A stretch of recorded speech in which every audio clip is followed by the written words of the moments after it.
What you see when you enter into the dungeon is the idol of the giants, with the treasure you seek underneath it. Flanked by two monstrous giants, you come and you're standing over a rickety bridge over a pit of acid. I'm gonna try to jump the pit. Okay, roll to see if your character can jump the pit, Balin. 17. You do it. So I'm gonna go hide behind that pillar. That's not a pillar. Roll for initiative, because that's totally a roper. Oh shit! Welcome to Nothing Ventured, Nothing Game. Your host with the most, your GM Jared, and today we will be doing a quick review of Geek Tank Games miniatures. But before we jump into that, if you could do me a huge favor and like and subscribe, it really helps out small channels like ours. And we're just doing our push to 200 subscribers, so do your part.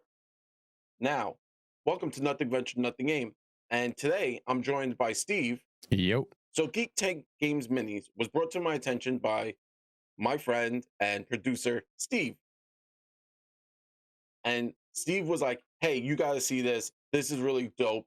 And he showed it to me, and I was like, oh man, that is so cool. We need to let all of our listeners and followers know about this, because Geek Tank Game Minis make these really cool two-dimensional minis. That's the best way to put them.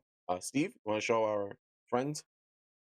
So they come on this like little sheet of paper, and they have a back and front. So it's not plastic. like It's plastic. Yeah, it's a hard plastic. And they come on back and front. So the front will show the character design, and the back will actually show the back of that character design.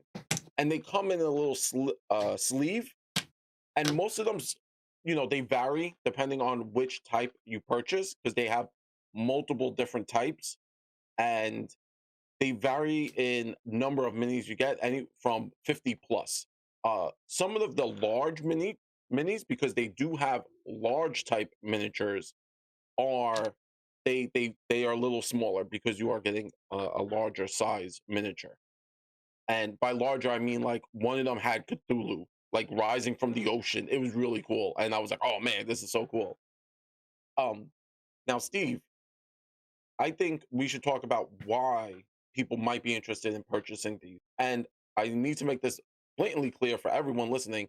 Geek Tank Games did not sponsor this at all. This is not sponsored. It's just us pushing this out there, because we want we want the community to be able to have the best possible game. And this is one of the items I think any starting GM or old GM, or someone with not too much space who can't have tons and tons of miniatures, would benefit greatly from. So again, they're not sponsoring us, but they want to. Drop us a line. Yeah. There was a time that they did a Kickstarter for this very product, and I had gotten in on the Kickstarter. It was literally just, I saw an ad. I'm like, that's kind of interesting. So there's the thing. I own copious amounts of miniatures. I used to play Warhammer 40,000.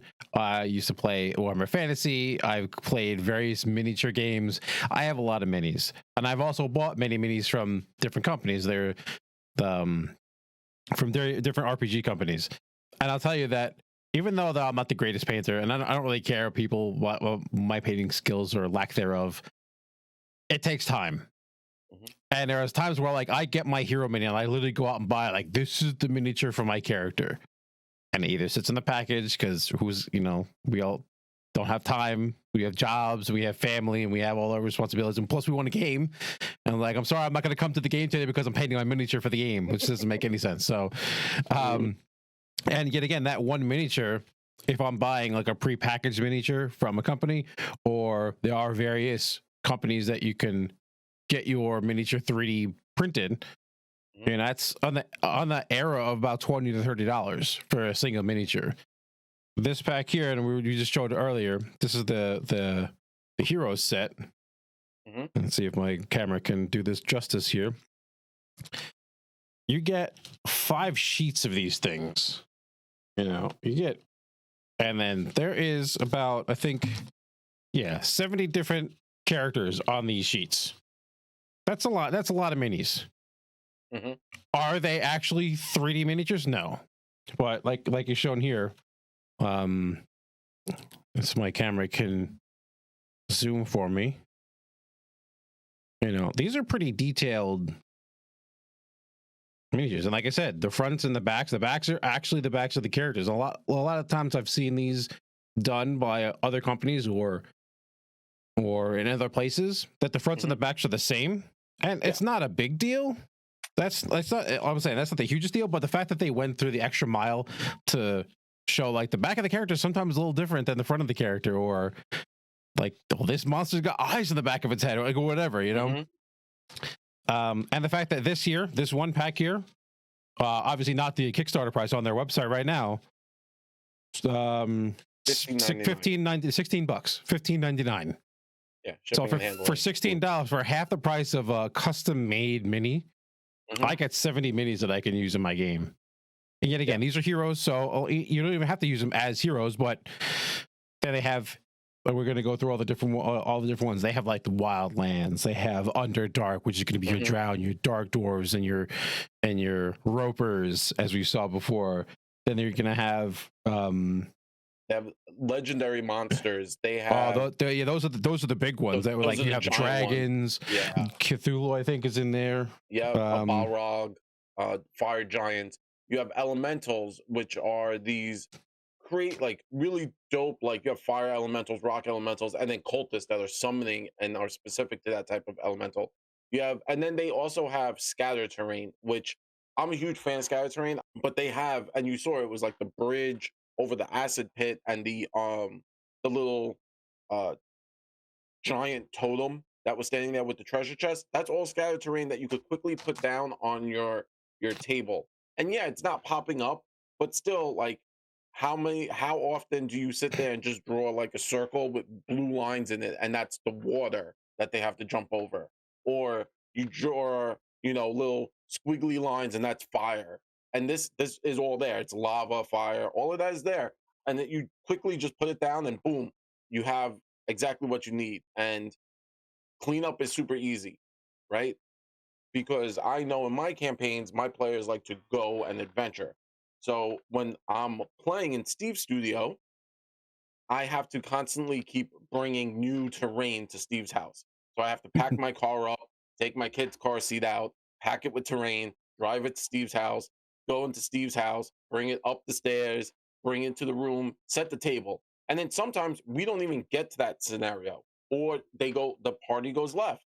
And now I'm sitting there with this, sewer terrain, but my party wants to go to the wizard's tower. Well, I don't have the wizard's tower on me. So I now need to kind of pivot. But with this, I could quickly go, okay, wipe the board clean, put out like the arcane symbols that they have and the circles and stuff that I think a wizard's tower would have. Um, they have dungeon dressings, and one of them is like an alchemist table with a skull and potion bottles on it. And I could just quickly reach into my bag and bring them out. Now, obviously, I think this is great because, as I said before, if I'm a starting GM and I want to bring a level of awesomeness to my table, this is in a price range because you have to remember I'm buying the books, right? So I'm buying hardbound books, which can cost me 60 bucks each. And then I bring miniatures, which if I haven't been collecting miniatures because I'm new to the system, and eBay now sells miniatures, Amazon, but they come in packs, and again, that most of them aren't colored, but they come in packs of like mostly four, and it's like 20 bucks a pack, sometimes $6 a pack, and I now need to buy enough to make my table. This I could just buy two packs for 30 bucks and have kind of like, oh, I need an urban encounter. Boom, I got urban stuff. And of course, if your players want to buy miniatures for their characters, by all means, the players can. And that's something that like is up to the players because I know my players, I've had this happen. They buy a miniature, it takes them, 2 weeks for it to get 3D printed and sent to their house. And in those 2 weeks, we've had another game and maybe they died. Uh, it happens. And now they have this miniature and they're like, well, I am now no longer the half orc wizard. I am now playing the gnome barbarian. so I now need to buy a new miniature for $30. So sometimes an or investment something like about your character inevitably changed, right? So it Mhm, used to be like there's one style, right? But then something in the game changed, so now your character may be the same, but like the theme and how like what mhm, your character be outfitted in may have changed. And like I said, at the end exactly. of the day, like that mini is expensive, and it's like even in our little intro video, we kind of showed how you can use like quote unquote hero miniatures, right? So I Mhm, have my character and all of our players all decided, okay, we want to have a miniature. Whether they bought a pre production miniature, where it was just in a blister pack, or they bought it from a game that had miniatures, or mhm, they had it custom 3D printed. You can have your custom 3D miniature along with they call it tabletop tokens. This is like the furnishings. This one specifically is the mhm, castle furnishings. So we can have 2D terrain like this, along with monsters that are also 2D. These are all the big monsters. oh, that's the legendary ones, yeah, oh, that's the Yeah, if Cthulhu I can one. get this to focus, Yeah, and there it's the you go. legendary ones. So these are all real big monsters, and then we can have each player has their actual physical miniature. So Mhm, no one had to go through and spend hundreds of dollars to get miniatures that outfit just this one encounter. Oh wait, we yeah, need Drow in this fight, right? But after we get out from the Underdark, now we're going to someplace else. Now we're fighting the yeah, orc armies. Okay, well yeah, then we defeat that, and now we're fighting the elementals. Well, that's a lot of money. That's a lot of time. That's a lot of painting. Or mhm, expensive if you're already getting pre-painted ones, because like I said, some of these 3D printing companies now do color, mhm, right? That's even a higher expense. So yeah, you can use this in combination with that. So if you want to have that one epic boss monster, go ahead, and if you want to buy a physical miniature, go buy it mhm, and make it look amazing. But all the rest of the stuff that is literally, I hate to say throwaway monsters, but they're like the monsters you're getting up to. Like these are the ad encounters to get you to the final boss, that epic encounter. mhm, You don't need to necessarily have physical miniatures for every single little thing. yeah. I 100% agree, and I hope we didn't sell you on the product because that's not our job here, but just gave you another option to look for, so to really up your game as a GM and as a player, because I know birthdays, holidays, uh, whatever, this would be a really cool gift idea to your GM or to your friend or whoever or to the table, because again, it's only $15, so you could buy two of them, $30. That's that's two nights of the entire table choosing not to buy pizza and soda, um, and just saving the money to buy this up. I remember, old man shaking fist at the sky, but I remember when I first started playing, and we used to use a jar of pennies and quarters and nickels. It was loose change, when we'd come back, and that's what we used. And then oh, there are six goblins. Okay, so I need a dime, a nickel, a quarter, and a penny. And oh, well, that's not enough. So I need now to use. Okay, this Canadian coin is going to be another goblin.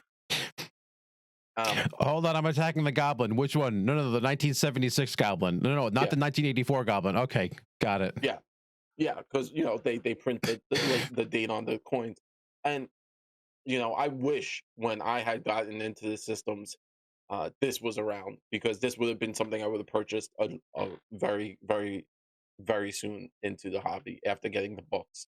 Um, Or this is also something you can get to someone that you want to run a game, but they always are concerned, like, oh, I don't have the minis, and I don't have mhm, the terrain, I don't have all the bits that you feel you need, which you don't actually need it. You literally could run without any extra minis or anything like that. Literally, could all just be imagination in everyone's head. But sometimes with the way tabletop, the way the tabletop genres right now, a lot of people almost expect, and even in the books, almost expect you to have a representation of where people are and what people are doing and what they look like. This is an inexpensive way to get into it. They look great. They have the bases on their website. They have also a little storage solution if you want to do that, or you want to just throw them. Like you said, they come in these little Ziploc bags. You just keep them in there, keep them organized. Yeah, I think it's just a great option. yeah, and check out the links to the website below. We'll have them in the little comment section where we put the info.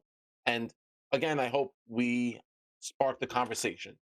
This isn't us trying to sway you one way or the other. So, from myself and Steve, I want to say thank you very much. And we are Nothing Ventured, Nothing Game, giving advice, rolling dice, a little bit of that New York spice. Have a good one. Peace.